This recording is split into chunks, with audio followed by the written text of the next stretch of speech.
De la trompa uterina. Empezamos con la histología. Ustedes recuerdan que la trompa uterina tiene toda una serie de pliegues. El lumen es imbrincado como si fuera un laberinto. Por fuera hay una capa muscular, es la serosa. La serosa está dada por el peritoneo pélvico. Cada uno de los pliegues tiene un epitelio cilíndrico simple. La mayoría de células son ciliadas, pero hay unas células intercaladas que son del tipo secretorio. La primera alteración para observar es la salpingitis aguda bacteriana, causada por instrumentación. Por ejemplo, curetaje uterino, o sea, se introduce las bacterias primero en la vagina, después en la cavidad endometrial y de ahí pasan a la trompa uterina, es lo que llamamos vía ascendente. La vagina, cuello del útero, cavidad endometrial y de ahí a la trompa uterina. También sucede cuando hay una inserción del dispositivo intrauterino y no se toman las medidas de asepsia correspondientes. La infección puede ser tan severa que llega a acumularse pus en la trompa uterina y eso se llama piosalpis. De la trompa uterina, las bacterias pueden acceder al ovario, dar lugar a una inflamación aguda en el ovario, inclusive llegar a un absceso, lo que se denominaría absceso tubo-ovario, que es parte de la enfermedad inflamatoria pélvica. Los microorganismos más frecuentes son monococo, Escherichia coli, clamidia, mycoplasma, pero pueden haber varias bacterias interviniendo. Vemos piosalpis, pus de material semisólido amarillento constituye la pus en el lumen de la trompa uterina, ¿no? Como ya mencioné, el piosalpis forma parte de lo que llamamos enfermedad inflamatoria pélvica, al igual que el absceso tubo-ovárico. Microscópicamente, los pliegues de la trompa uterina se van a ver edematosos, congestionados y con abundantes neutrófilos, que es una inflamación aguda. Y en el lumen vamos a ver el material purulento, que ustedes saben que está constituido por abundantes polimorfos nucleares, la mayoría muertos e histiocitos. El piosalpis puede evolucionar a hidrosalpis, se reabsorbe la pus y es reemplazada por un exudado del plasma. O sea, queda un líquido seroso reemplazando la pus, lo que denominamos hidrosalpis. El bacilo tuberculoso puede llegar a la trompa uterina, pero básicamente por vía hematógena y causa una inflamación crónica de la trompa uterina. Esto representa fibrosis de la trompa uterina con presencia de adherencias entre los pliegues, lo cual puede causar obstrucción e infertilidad. En el caso de la salpingitis crónica, predomina la fibrosis y se pueden crear adherencias entre los pliegues, dando lugar a fusión de pliegues. Como ya les mencioné, da infertilidad, pero también puede dar embarazo ectópico. Significa un riesgo para embarazo ectópico. Adenocarcinoma de la trompa uterina, antiguamente se le consideraba una enfermedad rara y es frecuente en posmenopáusicas, pero también es frecuente en portadoras de mutaciones de genes BRCA1 y BRCA2 heredados por la línea germinal. BRCA1 y BRCA2 son genes supresores de tumores, como ustedes saben. Cuando se les hereda con alguna mutación inactivadora por la línea germinal, entonces hay riesgo de cáncer de mama hereditario, cáncer de ovario hereditario, pero también cáncer de trompa uterina. Cuadro clínico del adenocarcinoma, lo más frecuente es sangrado vaginal anormal, tipo histológico más común, papilar seroso parecido a los que se observan en el ovario. Pronóstico, depende de la extensión del tumor. Si ya invadió la superficie de la trompa, si ya invadió ovario o útero, las posibilidades de curación son bajas porque estaría ya muy extendido. Microscópicamente se ven los pliegues de la trompa uterina con un epitelio que corresponde a un adenocarcinoma papilar seroso. Tumor adenomatoide de la trompa uterina es una forma de mesotelioma benigno. Es un tumor del peritoneo pélvico. También hay tumores adenomatoides en el aparato genital masculino, igualmente derivados del peritoneo pélvico, básicamente en el epididio. Microscópicamente se ven hendiduras o cavidades revestidas por células aplanadas y rodeadas de músculo liso. Estas cavidades o hendiduras están revestidas por un epitelio simple plano, pero este epitelio simple plano no es endotelio, es mesotelio, que también es simple plano.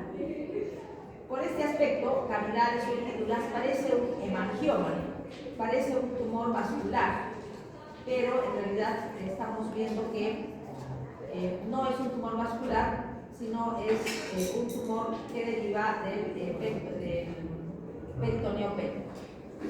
Dejamos todo lo que es trompa uterina y pasamos a patología del ovario. Con patología del ovario terminamos todo lo que corresponde a patología del aparato genital femenino. Empezamos con quistes no neoplásicos y funcionales, por ejemplo, quistes de inclusión.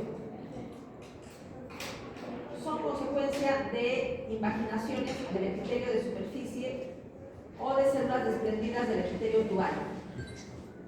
Entonces tenemos acá que el epitelio de superficie del ovario, recordamos por histología que este epitelio es simple cúbico, se puede invaginar y la zona invaginada pierde conexión con el epitelio de superficie, quedando un quiste.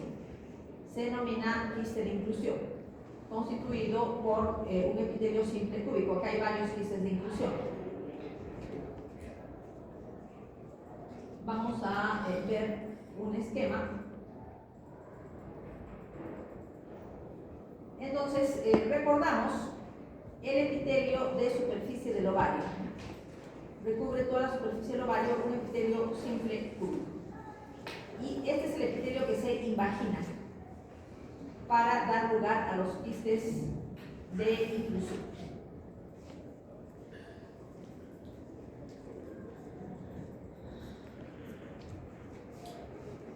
Y también pueden caer en la superficie del ovario células desprendidas del epitelio tubario.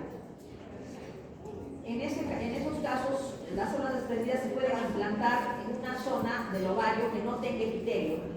Por ejemplo, cuando podemos ver alguna zona en la superficie del ovario que no tenga epitelio, después de la ovulación, porque como ustedes recuerdan, cuando hay ovulación se lacera el epitelio superficial del ovario para que el ovocito pueda salir del folículo terciario y pasar a la trompa uterina.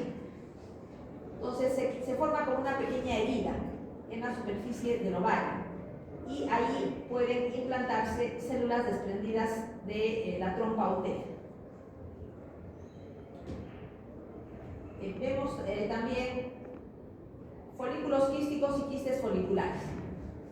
Folículos quísticos hasta 2 centímetros y más grandes quistes foliculares. ¿Cuál es la diferencia entre un quiste de inclusión y un folículo quístico o quiste folicular?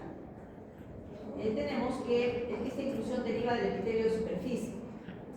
El quiste folicular o folículo quístico deriva de un folículo ovárico, o sea que está revestido por células de la granulosa. Entonces, el quiste de inclusión está revestido por un epitelio simple cúbico y un quiste folicular o folículo quístico está revestido por células de la granulosa. Por fuera, en el folículo ovárico, tenemos la teca interna y después la teca externa. A veces, la capa externa de la granulosa se atrofia por la presión del líquido del quiste folicular. Ahí vemos acá ovario, en la superficie hay una especie de nódulos que protruyen, que están constituidos por quistes foliculares y folículos quísticos. Cuando se secciona el ovario, entonces se tienen los quistes, ¿no? Después de haber seccionado el ovario se pueden observar los quistes. De inclusión, quistes foliculares, folículos quísticos. Acá tenemos quistes de inclusión que ya sabemos que se originan del epitelio cúbico, cúbico simple de la superficie del ovario, con las impaginaciones que ya he mencionado. Otros tipos de quistes. Quistes tecaluteínicos. Se llama hiperreacción luteinal. Están causados por el aumento de la hormona gonadotrofina coriónica en sangre. La hormona gonadotrofina coriónica es la hormona del embarazo, como ustedes saben. ¿Y en qué casos hay un exceso de hormona gonadotrofina coriónica? Cuando hay enfermedad trofoblástica gestacional, porque esta enfermedad es consecuencia de la presencia de un tumor de la placenta. Entonces, la placenta produce gonadotrofina coriónica a nivel del sincitio trofoblástico. Y si hay un tumor de la placenta, entonces va a haber un exceso de hormona gonadotrofina coriónica que da lugar a la formación de quistes tecaluteínicos en el ovario. En embarazos gemelares, ¿por qué los embarazos gemelares también tienen quistes tecaluteínicos? Si hay dos niños que se están formando en el útero, quiere decir que hay dos placentas. O puede ser una sola placenta sumamente grande, que sucede en caso de gemelos monocoriónicos. Entonces, dos placentas o una placenta muy grande representa un exceso de producción de hormona gonadotrofina coriónica en relación a un embarazo normal, ¿no? Por la razón que estoy explicando. Entonces también en embarazos gemelares tenemos la formación de quistes tecaluteínicos en el ovario, en la embarazada. Ahora, ¿qué significa la luteinización? Estamos diciendo quistes tecaluteínicos, o sea que la teca sea luteinizada. La luteinización del estroma del ovario significa que las células adquieren citoplasmas amplios y vacuolados. ¿Por qué vacuolados? Porque al adquirir citoplasmas amplios empiezan a sintetizar hormonas femeninas en grandes cantidades. Entonces, cuando una célula de la teca o del estroma se luteiniza, esto es lo que significa, ¿no? Empieza a producir hormonas femeninas. Otro tipo de quistes, quistes del cuerpo lúteo, ocurren en el embarazo, pero también después de un ciclo menstrual normal. El cuerpo lúteo usualmente tiene una cavidad quística hasta 2.5 centímetros que puede romperse. Los cuerpos lúteos más grandes son los cuerpos lúteos del embarazo. Son los que pueden llegar a tener una cavidad quística de hasta 2.5 centímetros. Otro tipo de quistes, lo que pasa, bueno, en realidad lo que pasa en los ovarios poliquísticos o síndrome de Stein-Leventhal es consecuencia de la acumulación de quistes foliculares. O sea, en el ovario poliquístico hay una acumulación de quistes foliculares, pero también fibrosis de la cápsula y anovulación. ¿Qué pasa cuando una mujer no ovula? Ya sabemos que si no ovula, el ovario no forma cuerpo lúteo. El ovario no tiene cuerpo lúteo. El cuerpo lúteo empieza a producir progesterona. Entonces hay una ausencia de progesterona, exceso de estrógenos. Por lo tanto, hay también un riesgo de hiperplasia endometrial. Cuadro clínico de síndrome de Stein-Leventhal, oligomenorrea, esterilidad por anovulación persistente, obesidad, porque una condición asociada es hiperinsulinemia, resistencia a la insulina, síndrome metabólico, diabetes mellitus tipo 2. también hay un exceso de hormonas masculinas. ¿Cuál es la consecuencia? Exceso de vello corporal, lo que se llama hirsutismo. El acné, como ustedes saben, el acné es consecuencia del exceso de hormonas masculinas. Dentro de la patogénesis tenemos dos eventos importantes. Mala regulación de las enzimas responsables de la síntesis de andrógenos. O sea, hay un exceso de andrógenos, exceso de hormonas masculinas. Entonces, ¿cuál es la consecuencia? Hirsutismo, acné, alopecia. Es una alopecia parecida a la calvicie de los varones, que es básicamente una calvicie de tipo frontal. Una calvicie de tipo frontal y a los costados de la frente.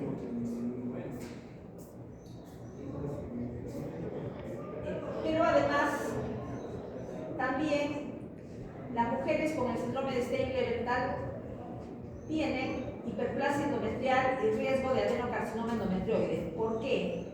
Si es que tienen un exceso de andrógenos. Hay un exceso de andrógenos, entonces ¿por qué tendrían que tener estas pacientes hiperplasia endometrial y riesgo de adenocarcinoma endometrioide? Es frecuente que en caso de síndrome de Stein-Leventhal las mujeres tengan sobrepeso y obesidad. El sobrepeso significa exceso de grasa en nuestro cuerpo. Estamos con sobrepeso, exceso de grasa en nuestro cuerpo.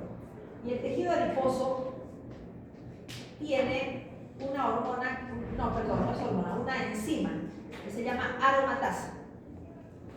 Entonces, mientras más exagerado sea el sobrepeso de una persona, de una mujer, entonces tiene mayor cantidad de la enzima aromatasa, y la aromatasa convierte andrógenos y precursores de andrógenos en hormonas femeninas. Entonces, la paciente tiene al mismo tiempo exceso de hormonas masculinas y un exceso de estrona. La estrona, ya hemos dicho de dónde procede, es un estrógeno, va a producir hiperplasia endometrial y riesgo de adenocarcinoma endometrioide. Entonces, hablábamos del punto básico, aumento de la producción de hormona luteinizante en la hipófisis. Mala regulación de la secreción de andrógenos con exceso de producción de andrógenos por parte del ovario. Ya sabemos lo que pasa en el cuerpo de una mujer que tiene un exceso de hormonas masculinas. Además, hay una anovulación, lo que significa pues que no hay progesterona, ¿no? Que no se forma cuerpo lúteo. Y la anovulación va a desencadenar infertilidad. Otra alteración, hiperplasia del estroma del ovario, lo que se llama hipertecosis ovárica. Consiste en la proliferación y luteinización de las células fusiformes del estroma ovario. Entonces, el ovario aumenta de tamaño por esta causa. Ya hemos dicho qué significa la luteinización de las células del estroma ovárico. Coexiste con la hiperplasia del estroma ovárico, obesidad, hipertensión, tendencia diabetogénica. Las células luteinizadas producen andrógenos que se pueden convertir en estrógenos en el tejido adiposo periférico. Ya he explicado el papel que desempeña la enzima aromatasa del tejido adiposo. En lo que se refiere a procesos infecciosos e inflamatorios del ovario, generalmente la infección llega por vía ascendente, o sea, bacterias que suben desde la vagina al cuello del útero, a la cavidad endometrial, a la trompa uterina y finalmente llegan al ovario, pudiendo desencadenarse un absceso tubo ovárico que es parte de la enfermedad inflamatoria pélvica. Tenemos el pío salpis y el absceso tubo ovárico, que forman parte de este tipo de enfermedades. También tenemos la vía hematógena, por ejemplo, la llegada del bacilo tuberculoso al ovario y tronco. En esos casos llega por vía hematógena.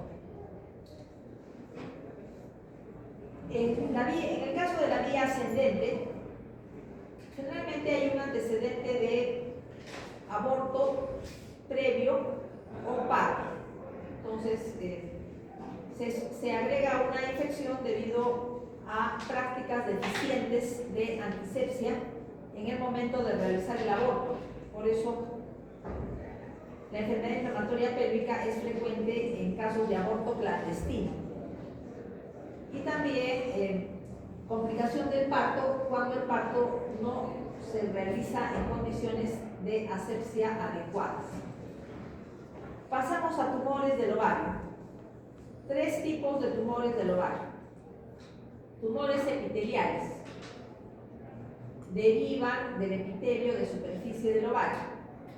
Epitelio simple cúbico. La clasificación de los tumores epiteliales la vamos a ver más adelante. ¿Qué otro elemento hay en el ovario? Ovocitos, ovogonias y estadios intermedios. Todos los tumores que derivan del ovocito, ovogonias e intermedios se denominan en conjunto tumores de células germinales del ovario y son parecidos a los tumores de células germinales del testículo.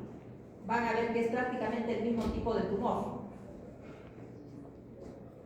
El mismo nombre tienen inclusive para tumores del ovario de células germinales y para tumores del testículo de células germinales. ¿Qué más tiene el ovario? Tiene epitelio, tiene folículos ováricos como ovocitos en desarrollo y tiene el estroma. El estroma también da tumores.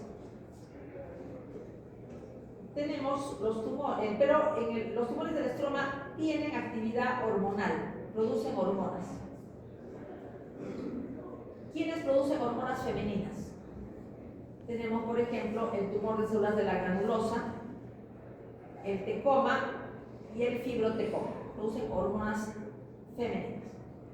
Pero también tenemos los tumores del ovario que producen básicamente hormonas masculinas.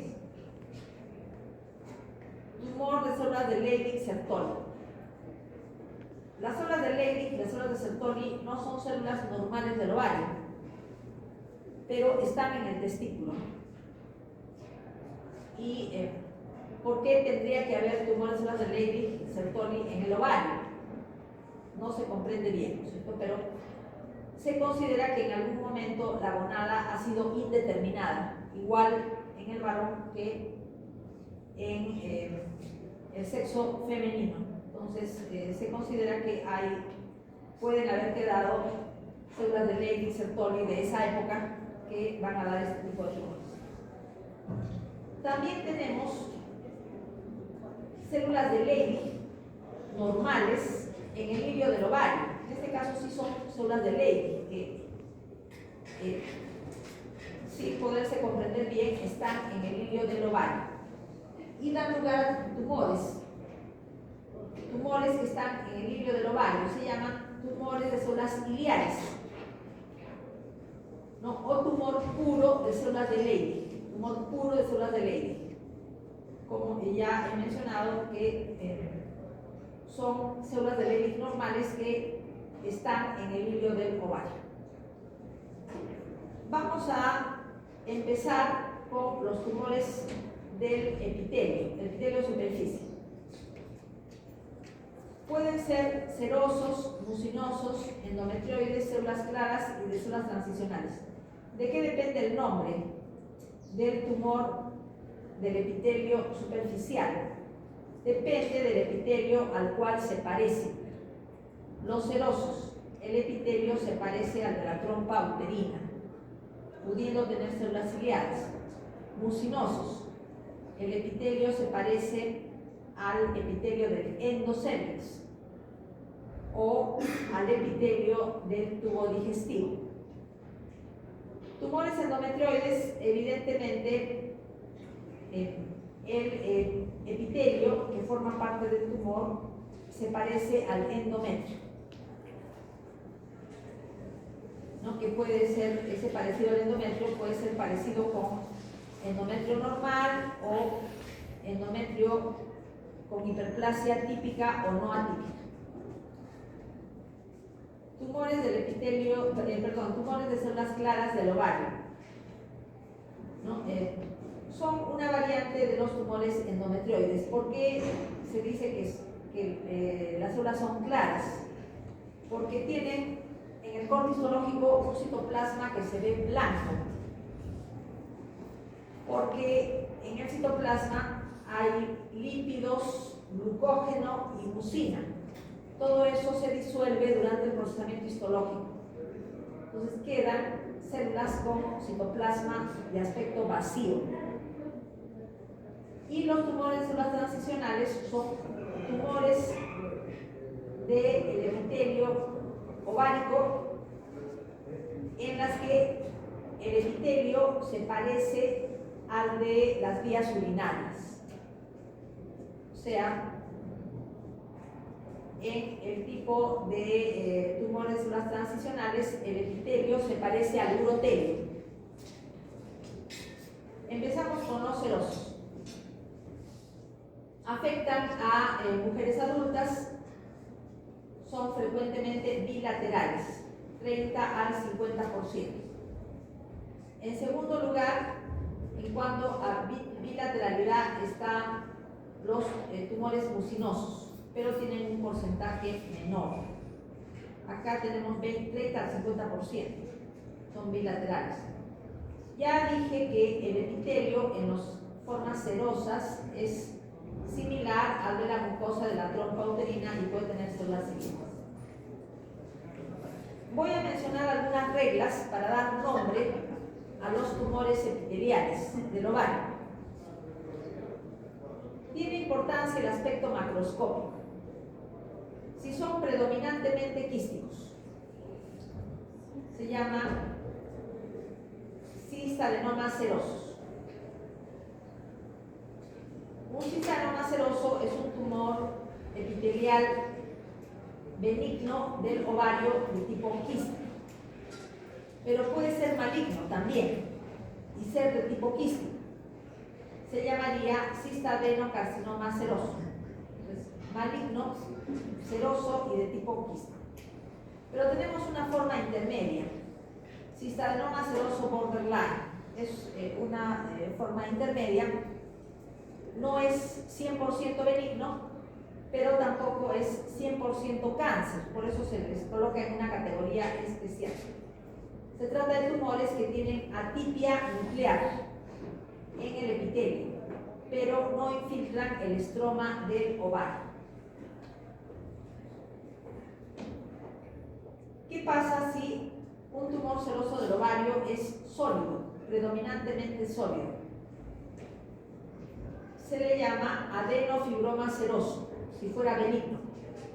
Si fuera maligno, adenofibrocarcinoma seroso. Y si fuera borderline, adenofibroma seroso borderline. Además de tener atipia, los tumores borderline pueden tener implantes peritoneales. Y no por eso se dice que son un cáncer. Siguen siendo tumores borderline porque el nombre del tumor depende de lo que se observa en el ovario. Si son sólidos y con áreas quísticas, o sea, una mezcla, áreas sólidas y áreas quísticas, se dice cistadenofibroma seroso. Si es maligno, cistadenofibroccarcinoma seroso. Y si es borderline, cistadenofibroma seroso borderline. Ahora,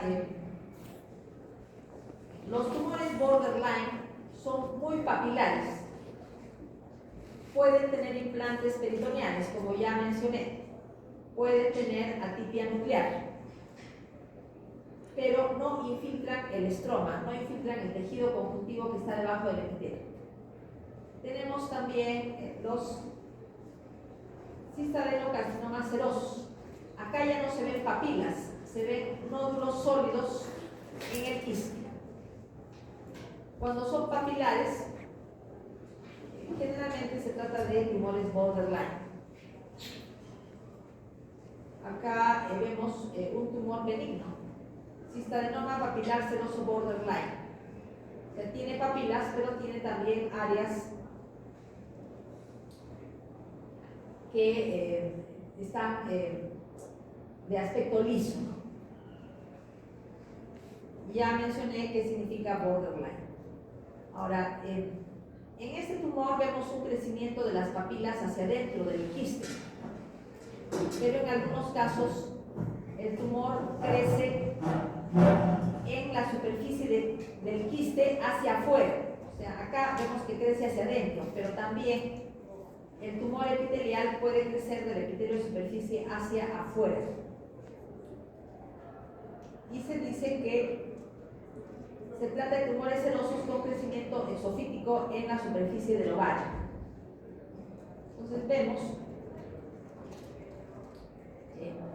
que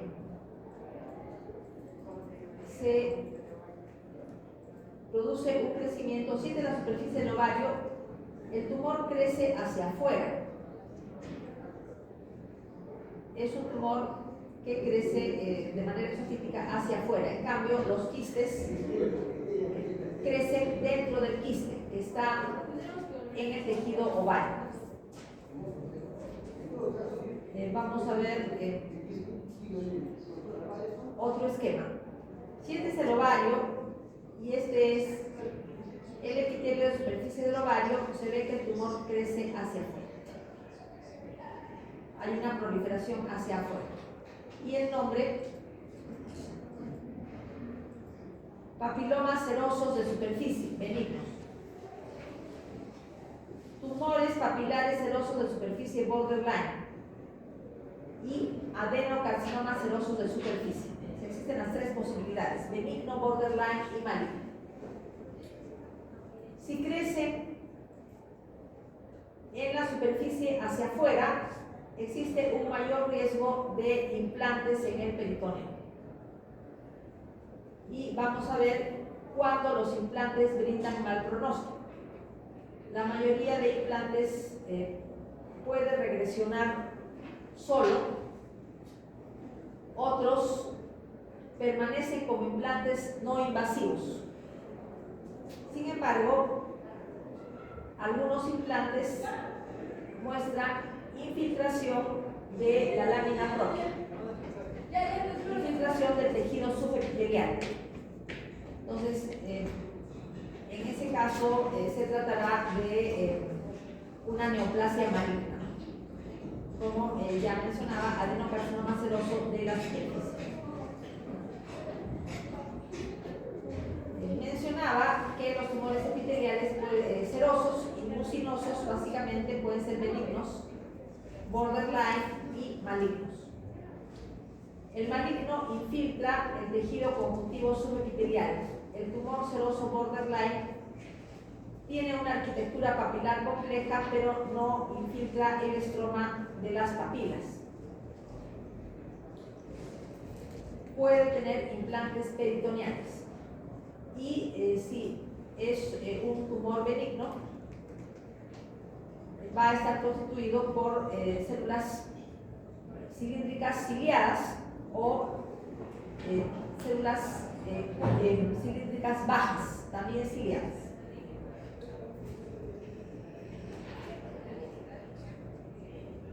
Mencionaba que a los tumores serosos borderline se les decía también tumores limítrofes o tumores serosos de bajo potencial de malignidad.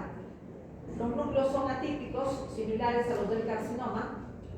El epitelio tiene varias capas, hay mitosis, arquitectura papilar compleja, pero falta la invasión estromal propia de los carcinomas. Por eso no se le considera 100% un tumor maligno. Aunque tengan implantes peritoneales, se mantiene el diagnóstico, porque el diagnóstico depende de la histología del tumor ovárico.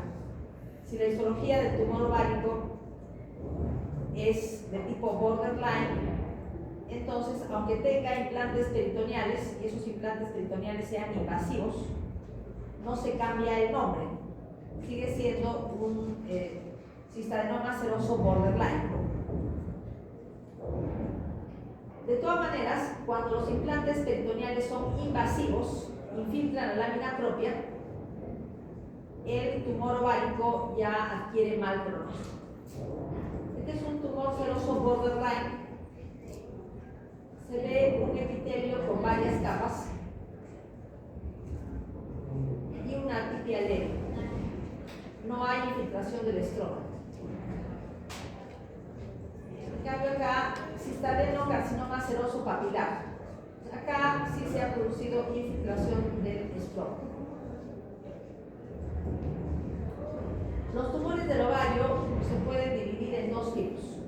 Los tumores tipo 1, dentro de los que se encuentra el carcinoma seroso de bajo grado, y los tumores endometrioides y mucinos. ¿De dónde proceden estos tumores? Proceden de cistadenomas o de endometriosis. En cualquiera de los dos casos, un foco de endometriosis o un cistadenoma puede evolucionar hacia un tumor borderline. Y de ser tumor borderline se convierte en cistadenocarcinoma seroso de bajo grado. También puede ser un tumor endometrioide o un tumor mucinoso. Todos están dentro de los tumores tipo 1, aunque sean de bajo grado. Aunque sea un tumor endometrioide de bajo grado, mucinoso de bajo grado, ¿no? Aunque sea de ese tipo, pertenece a los tumores tipo 1 y se deriva de cistadenomas, endometriosis y cistadenomas borderline o adenofibromas borderline. El cáncer de ovario tipo 2. Básicamente aquí se encuentra el carcinoma seroso de alto grado. ¿De dónde procede este tipo de tumor? Procede de la presencia de quistes de inclusión. Ya hablé de quistes de inclusión. Hay un epitelio simple cúbico del ovario que se invagina, pierde la conexión con el exterior y queda un quiste de inclusión, que puede ser una lesión precursora de los carcinomas serosos de alto grado. También, en el caso de mujeres que heredan por la línea germinal genes BRCA1 y o BRCA2 mutados, ¿no? Hemos mencionado que en esos casos hay cáncer de mama hereditario, cáncer de ovario hereditario y adenocarcinoma de la trompa uterina, que puede ser in situ. Pero las células cancerosas se desprenden de la trompa uterina y caen en el ovario. Se implantan. ¿Dónde se implantan de preferencia las células de el estroma ovario? Perdón, donde se encuentran las células del adenocarcinoma in situ de la trompa. Están en el epitelio que recubre la trompa, se desprenden y caen en zonas cruentas de la superficie del ovario. ¿En qué caso se forma una zona cruenta en la superficie del ovario? Cada vez que hay ovulación. Cada vez que hay ovulación y quedan áreas laceradas donde células malignas de un adenocarcinoma in situ de la trompa pueden pasar al ovario. Tumores mucinosos afectan a mujeres adultas, bilaterales solo en el 10 al 20%. En cambio, tumores serosos, bilateralidad, 30 al 50%. Como ya mencioné, el epitelio es similar al de la mucosa del endocervix o del intestino.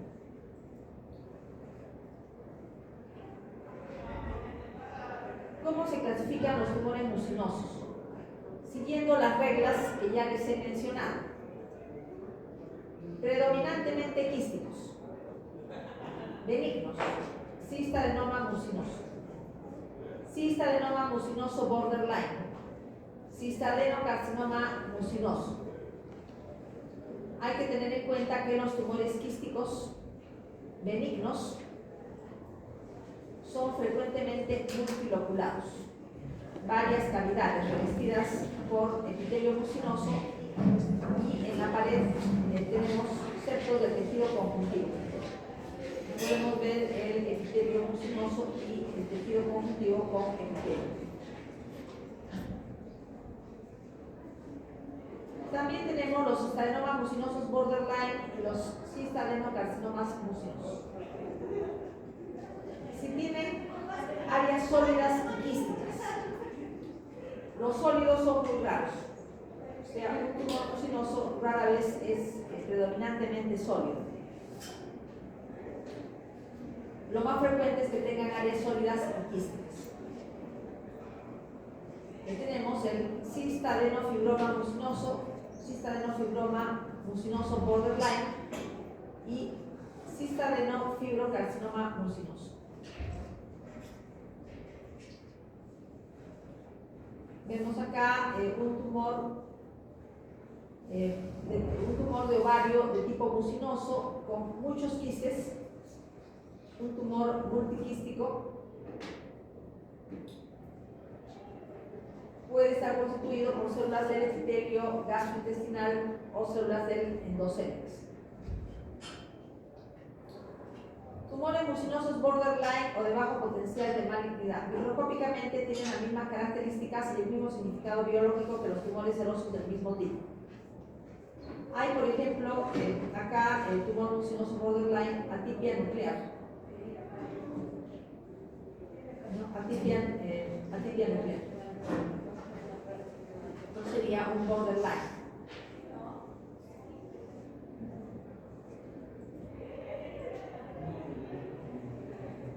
Macroscópicamente puede tener áreas sólidas y o quísticas.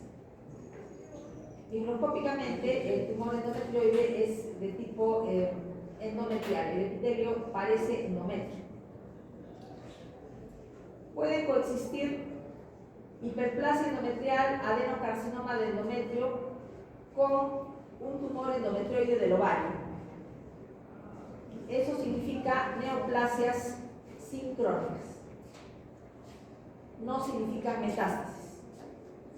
Sincrónica quiere decir que en el ovario y en el endometrio el mismo tipo de tumor se desarrolló de manera independiente. O sea, no es metástasis.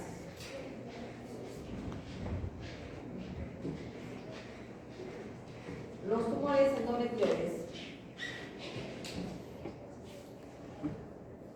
si son benignos y quísticos, cistadenomas endometrioides, benignos, quísticos y con áreas sólidas, cistadenofibromas endometrioides, si son básicamente malignos, o sea, se parecen a el adenocarcinoma endometrial. Entonces decimos cistadenoma endometrioide limítrofe o borderline o en el límite de la malignidad. La histología es similar a la hiperplasia endometrial atípica.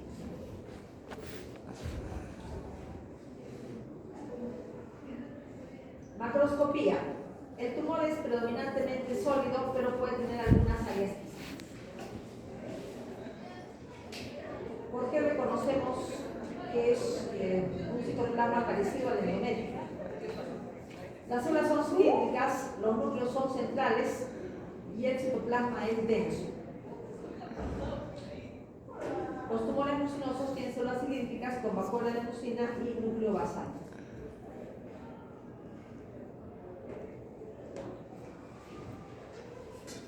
Tenemos acá un carcinoma endometrioide bien diferenciado del ovario.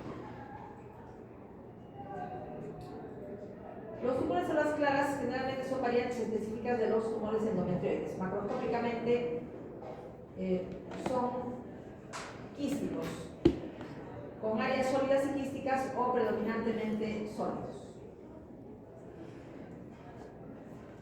microscópicamente las células neoplásicas pueden formar túbulos, papilas o mantos sólidos. ¿Por qué se llaman células claras? Como ya lo expliqué, da la impresión que las células no tuvieran citoplasma, que el citoplasma fuera blanco. Se pueden ver los núcleos cancerosos y los septos de tejido conjuntivo. Los tumores de células transicionales generalmente son sólidos, o sea, se les denomina adenofibromas. El estroma tiene nidos de células tumorales y puede producir estrómenos. Vemos en el estroma ovárico nódulos constituidos por células de tipo transicional, o sea, del tipo que se puede ver en las vías urinarias. Se le denomina en este caso tumor de Brenner, pero sería un tumor de Brenner benigno.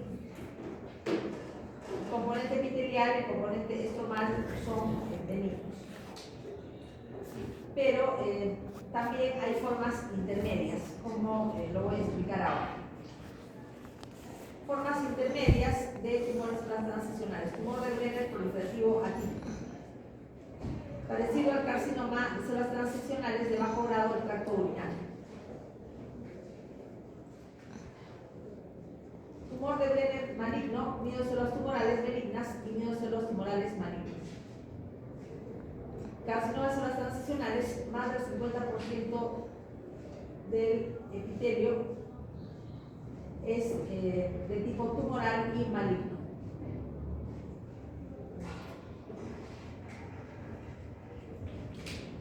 Acá vemos estroma porque los tumores de células transicionales son generalmente sólidos. Completamente benigno, tumor de Brenner, pero el tumor de Brenner puede tener un nombre más apropiado, que sería adenofibroma de células transicionales o adenofibroma de células uroteliales. Entonces sería un nombre más adecuado para un tumor de Brenner benigno, pero se mantiene el nombre de Brenner, ¿no?, para nombrar este tipo de tumores. Ya mencioné el tumor de Brenner proliferativo atípico, parecido al carcinoma de células transicionales de bajo grado del tracto urinario. Tumor de Brenner maligno. Nidos de células tumorales benignas y nidos de células tumorales malignas. Carcinoma de células transicionales, malignidad en más del 50% del epitelio tumoral. Entonces, vemos acá, como ya mencioné, nido de células transicionales con características de carcinoma.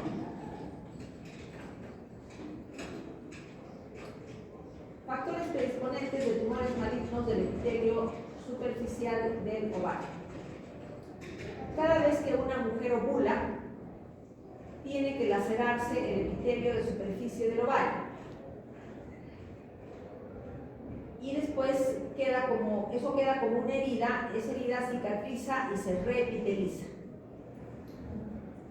Se considera que una mujer que nunca ha estado embarazada y llega a la menopausia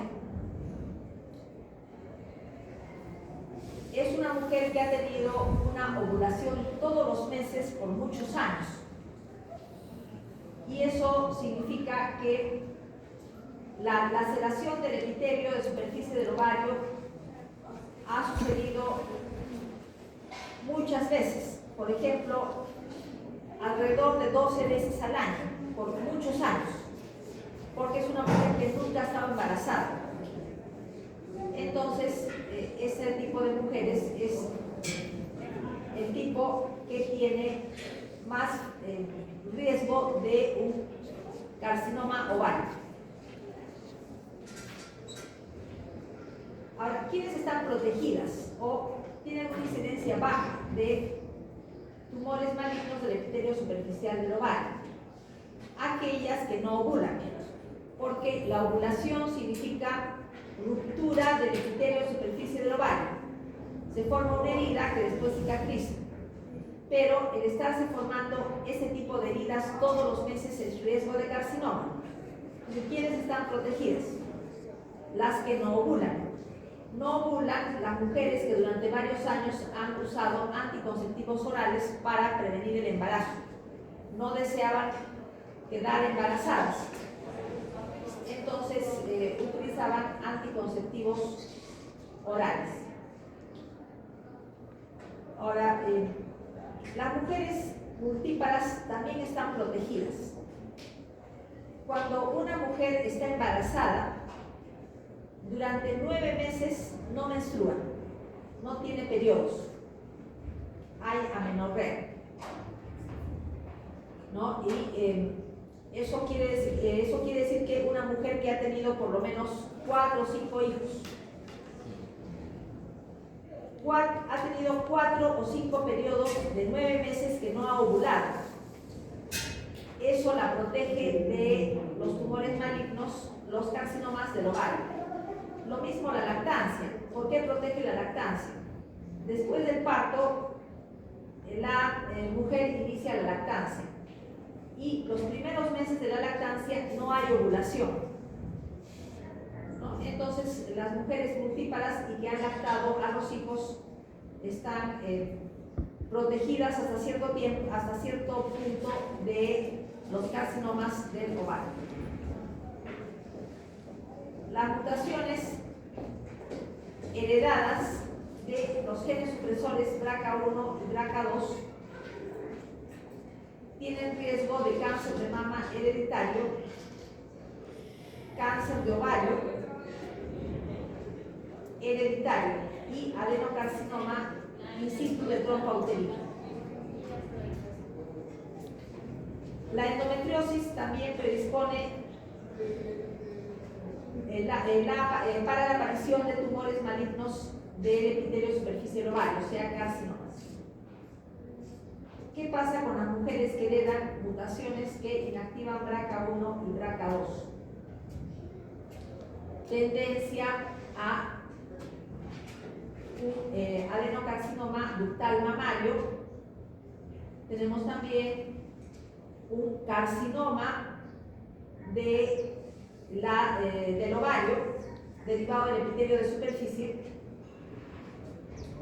y adenocarcinoma de la trompa. Por eso se recomienda óforo-salpingectomía profiláctica, retirar los 2 ovarios y retirar las 2 trompas uterinas, por el riesgo muy alto de tener cáncer de ovario y cáncer de mama. ¿Qué pasa con el cáncer de ovario? Bueno, vamos a ver en la siguiente diapositiva que el ovario tiene libertad para crecer en la pelvis y no da síntomas. O sea, un cáncer de ovario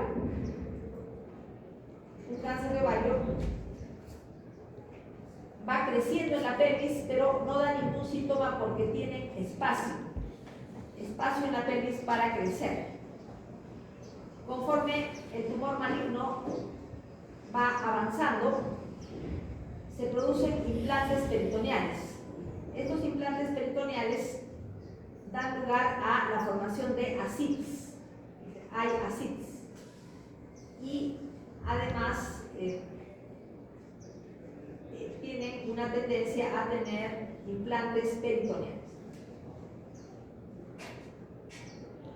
Cuando ya el tumor maligno, el carcinoma del ovario, causa masa abdominal o sensación de bulto en la pelvis y ascitis, el estadio es avanzado.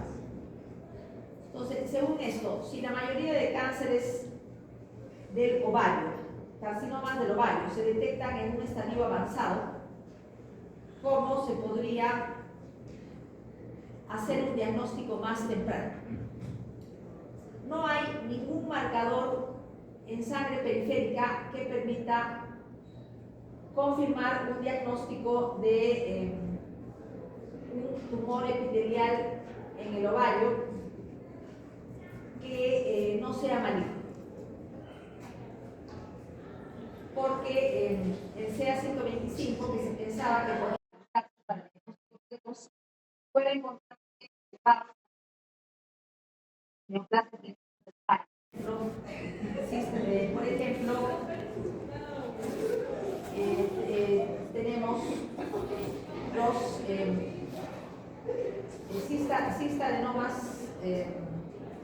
cistadenocarcinomas serosos de bajo grado. Ahora, CA125 no sirve para diagnóstico precoz porque está presente en endometriosis, en neoplasias benignas del ovario, como los cistadenomas, pero sí sirve para vigilar recidivas y progresión de la enfermedad. La verdadera forma de un diagnóstico temprano de cáncer del ovario es mediante estudios imagenológicos, por ejemplo, la ecografía, que es muy sencilla de realizar y puede detectar el aumento de tamaño de los ovarios. También tenemos la ecografía endovaginal, la tomografía computarizada y la resonancia magnética. O sea, cualquier mecanismo que permita observar el tamaño del ovario va a contribuir con un diagnóstico precoz o un diagnóstico temprano cuando los ovarios todavía están pequeños, si bien ya se nota un agrandamiento y se puede prevenir un carcinoma. Después de los tumores epiteliales pasamos a los tumores del ovario que se originan en las células germinales. Los tumores que se originan en las células germinales proceden del ovocito, de la ovogania y de los estadios intermedios del ovocito. El ovocito y sus precursores pueden proliferar dando un tumor, pero no mostrar ningún tipo de diferenciación, simplemente células de aspecto embrionario, lo que constituye el disgerminoma, que es un equivalente al seminoma del testículo. O sea, disgerminoma del ovario es igual a seminoma del testículo, es el mismo tipo de tumor. Pueden diferenciarse hacia epitelio, pero un epitelio embrionario. Entonces tenemos el carcinoma embrionario. Pueden diferenciarse hacia tejidos que no forman parte del embrión. Por ejemplo, se puede diferenciar hacia tejidos de la placenta, teniendo como ejemplo el coriocarcinoma, que significa que el precursor entre ovocito y ovogonia se ha diferenciado hacia tejidos de la placenta, dando lugar a un coriocarcinoma. Se puede diferenciar hacia el saco vitelino, dando lugar a los tumores del seno endodermal o tumores del saco vitelino. Puede diferenciarse hacia tejidos del embrión, básicamente los teratomas. Los teratomas pueden ser maduros, tienen tejidos del adulto, y pueden ser inmaduros, tienen tejidos embrionarios o tejidos fetales.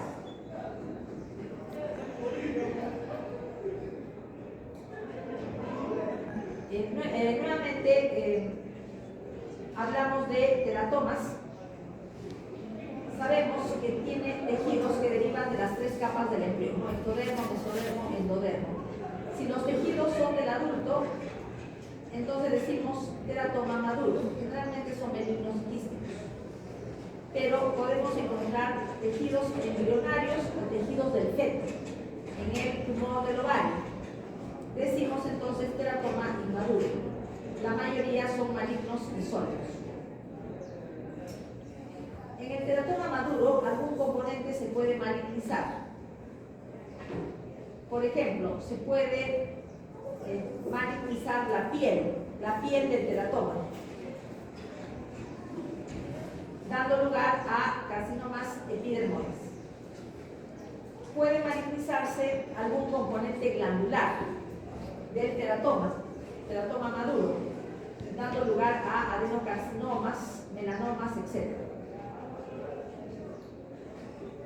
Algunas veces los teratomas son del tipo especializado. Por ejemplo, tenemos un teratoma en el que solamente hay tejido tiroideo. Se les dice teratomas especializados o teratomas monodermales. Y el tejido tiroideo del teratoma especializado del ovario produce hormonas tiroideas. Por lo tanto, el cuadro clínico puede acompañarse de hipertiroidismo. Dentro de los teratomas monodermales o especializados está también el carcinoide ovario.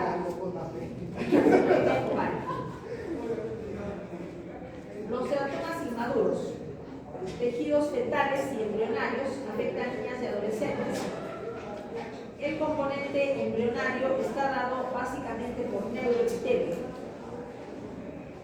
que se organiza en la forma de rosetas neuroepiteliales, pero puede tener otros tipos de tejido embrionario: tejido cartilaginoso embrionario, tejido conectivo embrionario, lo que se llama tejido mesenquimático. Hay una variante de los teratomas inmaduros que se llama poliembrioma, en la que se observan cuerpos embrioides.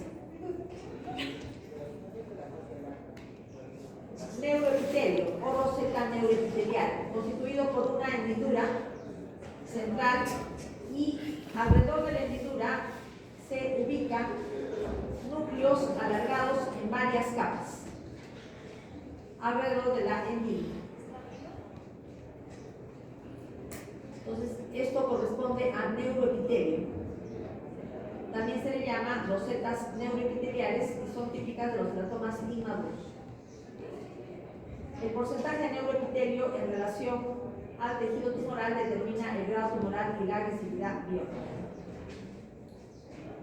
Disgerminoma del ovario equivale al seminoma testicular. Es un tumor de buen pronóstico, quimiosensible y radiosensible, sensible a la quimioterapia y a la radioterapia. El tratamiento generalmente es la extirpación unilateral y la quimioterapia múltiple. Ocasionalmente tienen células del sitio trofoblasto que producen gonadotrophinas coriónicas, dando lugar a una pubertad precoz.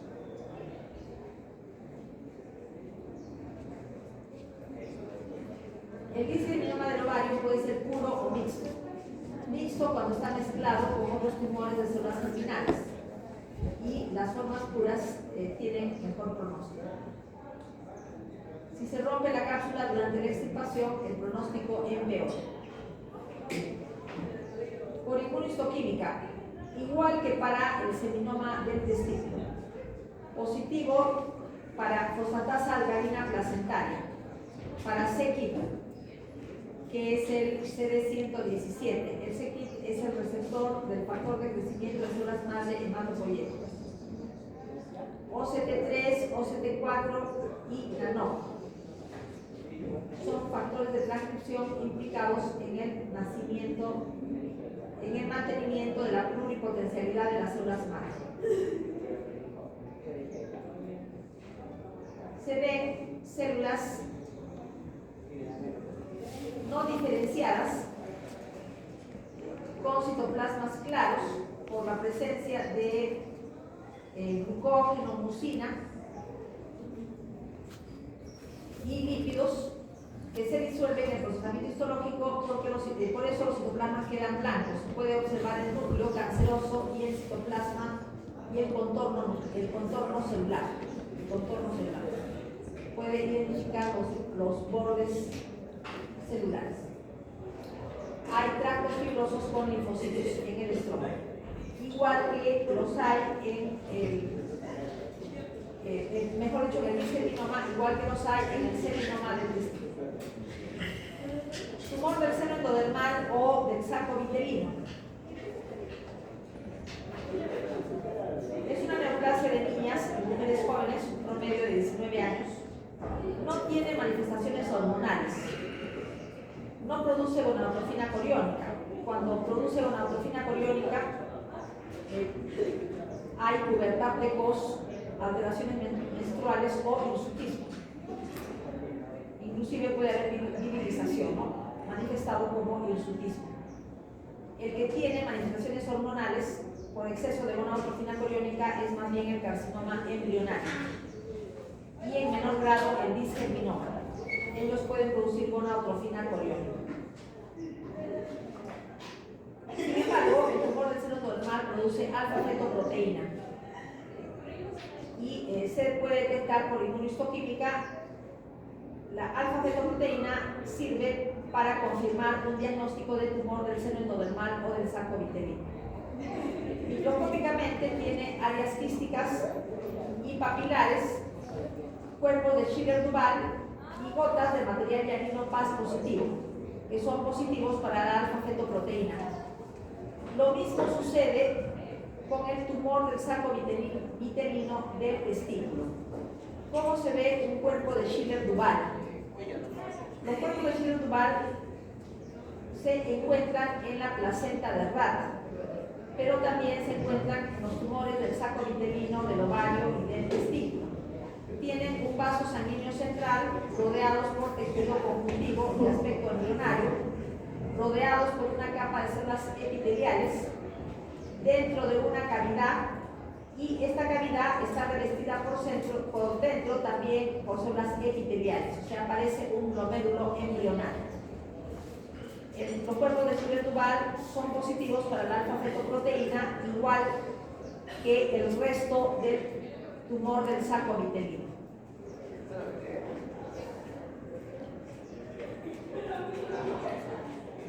Posee alteraciones citogenéticas tales como la aneuploidía. Se disemina rápidamente, incluso casos que aparentan ser estadio 1 tienen ya metástasis clínicas. No basta con el tratamiento quirúrgico, se le tiene que añadir quimioterapia múltiple. Una diferencia con el disgerminoma. El disgerminoma requiere el tratamiento quirúrgico y solo radioterapia. Carcinoma embrionario también afecta a niñas y adolescentes con un promedio de 15 años. Puede tener manifestaciones hormonales, pubertad precoz, sangrado vaginal, amenorrea y hirsutismo. La alfa-fetoproteína y la gonadotropina coriónica pueden estar elevadas y es un tumor que tiene necrosis y hemorragia, a diferencia del disgerminoma.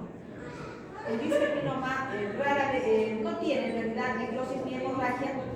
Los que tienen necrosis y hemorragia son los carcinomas embrionarios y los tumores del saco vitelino. El carcinoma embrionario muestra células de aspecto epitelial, por eso se llama carcinoma, de un aspecto primitivo, formando nidos, papilas y glándulas, similar al carcinoma embrionario del testículo. Áreas hemorrágicas, áreas necróticas típicas del carcinoma embrionario, del coriocarcinoma, del tumor del saco vitelino. No se ve en el disgerminoma ni en el seminoma. Microscópicamente, el carcinoma embrionario tiene células de espectro epitelial que pueden estar formando áreas sólidas o pueden estar formando estructuras tubulares tipo glándula. Coriocarcinoma del ovario, la mayoría metástasis de coriocarcinomas gestacionales del útero o procedentes de embarazos ectópicos ovarios. Los no gestacionales, o sea que han nacido en el ovario y no están relacionados con la gestación, son muy raros. La mayoría tiene un origen gestacional. Suelen ser mixtos, combinados con otros tumores de células germinales, o sea, disgerminoma con coriocarcinoma, disgerminoma mezclado con tumor del seno endodermal o con carcinoma embrionario. Los coriocarcinomas no gestacionales tienen peor pronóstico que los gestacionales. Hay una mala respuesta a la quimioterapia. Metastatiza extensamente por vía hematógena. El tumor es muy necrótico porque no tiene la capacidad de formar vasos sanguíneos, pero tiene gran capacidad invasiva. Terminamos con los tumores del estroma, del ovario y los cordones sexuales. Como mencionaba, los tumores del estroma, del ovario y de los cordones sexuales tienen la capacidad de producir hormonas. La mayoría produce hormonas. Generalmente hormonas femeninas. Tumor de células de la granulosa, tipo adulto y tipo juvenil, tecoma y fibrotecoma. Hormonas femeninas. Los que producen hormonas masculinas. Tumor de células de Leydig-Sertoli.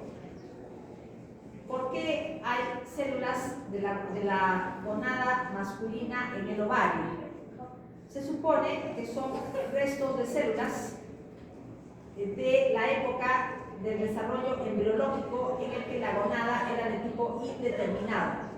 O sea, la gonada no se había diferenciado hacia gonada masculina o gonada femenina, eso tempranamente en el desarrollo embriológico. Se considera que pueden haber quedado restos de células de Leydig-Sertoli, de Leydig y células de Sertoli de ese periodo embrionario. También tenemos los tumores de células lipoides, llamado tumor de células del hilio del ovario o tumor puro de células de Leydig. Ya les he explicado este tipo de tumores. Son tumores de restos de células de Leydig normales que quedaron en el hilio del ovario. Nos vamos a recordar rápidamente porque es una diapositiva que ya la pasé al comienzo.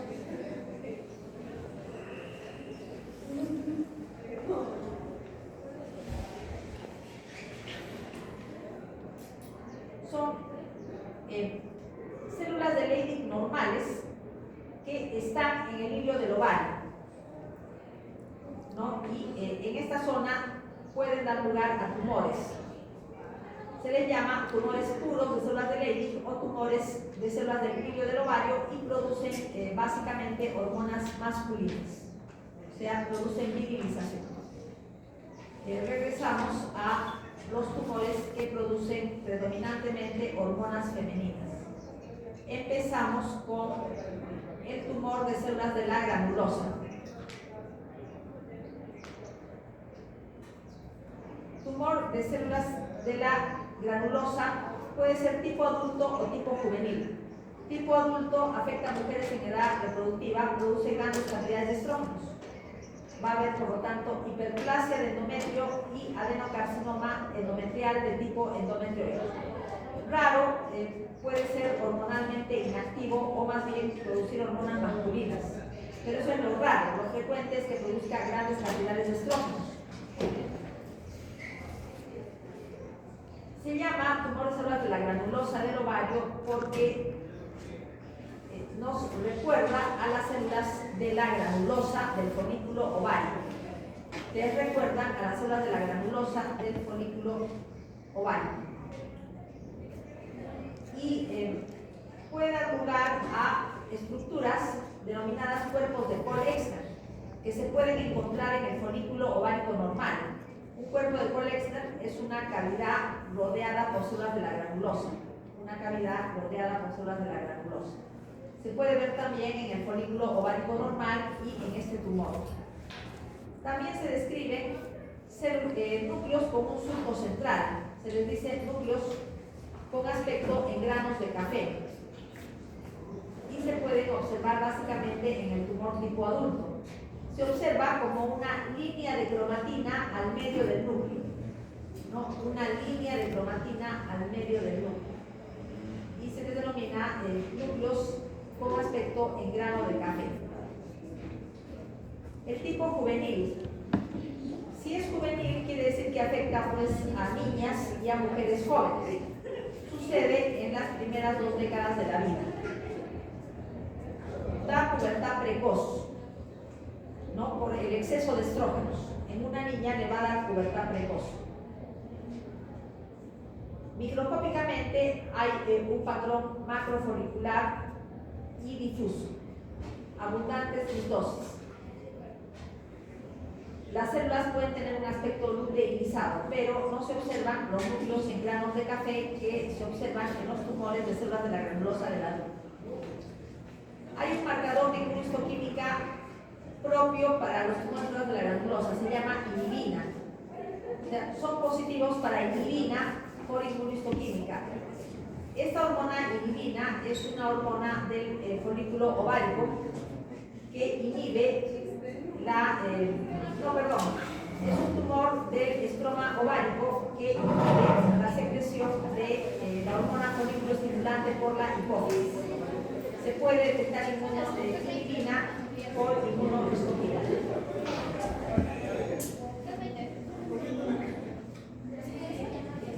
Los tumores de la granulosa tienen capacidad metastásica y de extensión local, o sea, son potencialmente malignos. El pronóstico depende del estadio clínico, o sea, de la extensión del tumor. Las formas juveniles, tienen mayor agresividad biológica. Se pueden producir recurrencias varios años después del tratamiento inicial. En la mayoría de tumores, si a los 5 años de tratado un tumor no ha habido recurrencia, se considera que el cáncer está curado. Sin embargo, en tumores de la granulosa, después de haberse producido el tratamiento quirúrgico, mucho más de 5 años después puede haber recurrencia, o sea que es una excepción. El tiempo que se considera generalmente es 5 años para decretar que el tumor se ha curado, que el cáncer se ha curado, pero acá estamos diciendo que hay una excepción. Tecoma y fibrotecoma producen hormonas femeninas. El tecoma es frecuente en posmenopáusicas, sólido, bien delimitado, encapsulado y benigno. Tiene un color amarillento porque las células están luteinizadas y ya expliqué qué significa la luteinización. La mayoría produce estrógenos, tecomas, fibrotecomas, el fibroma no.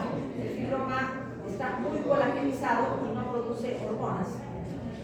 Ocasionalmente pueden tener células de Leydig con producción de andrógenos. Las zonas amarillentas son las zonas luteinizadas, productoras de estrógenos, y las zonas blanquecinas son zonas colagenizadas. Esto es un fibrotecoma, tiene áreas fibrosas, blanquecinas y áreas de tipo amarillento con células luteinizadas. Pero también tenemos el fibroma que tiene básicamente colagenización, bastante colagenización y no produce hormonas.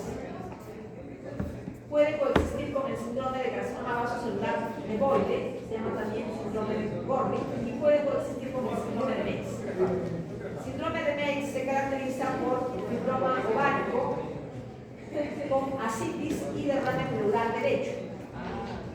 ¿Por qué se produce derrame pleural? Probablemente por aumento de la presión negativa intratorácica y pasaje de líquido a través del diafragma por linfáticos. Existen formas malignas como los fibrosarcomas del ovario, más de plenitosis por 10 campos de alto poder. Fibrotecoma, las áreas luteinizadas tienen núcleos alargados, pero los citoplasmas son amplios y vapolados por la producción de hormonas femeninas. Terminamos patología del ovario con el tumor de células de Leydig sertoli. Ya hemos dicho que tiene una mezcla de células de la gonada masculina. Antiguamente se llamaba adenoblastoma o androblastoma, que es predominantemente sólido. Si produce hormonas masculinas, da amenorrea, atrofia mamaria, atrofia del tejido adiposo, por ejemplo, a nivel de las caderas, por ejemplo, en el monte de Venus o en la glándula mamaria. También da hipertrofia del clítoris, tono grueso de voz, aumento del vello corporal. Algunas veces puede no tener producción hormonal o incluso ser feminizada.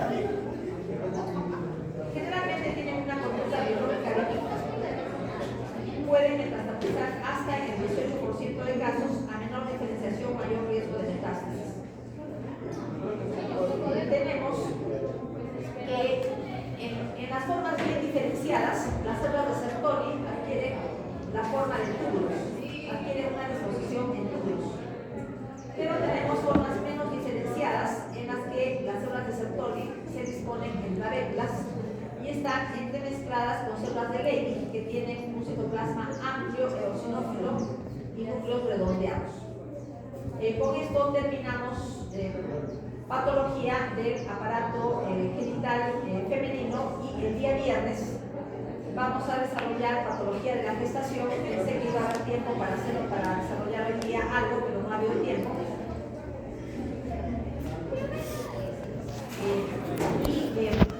La próxima semana vamos a tener clases normales. La próxima semana voy a desarrollar patología mamaria. Y este viernes voy a desarrollar patología de la gestación. Nada más por hoy día, recordando que el examen del sábado solamente incluye aparato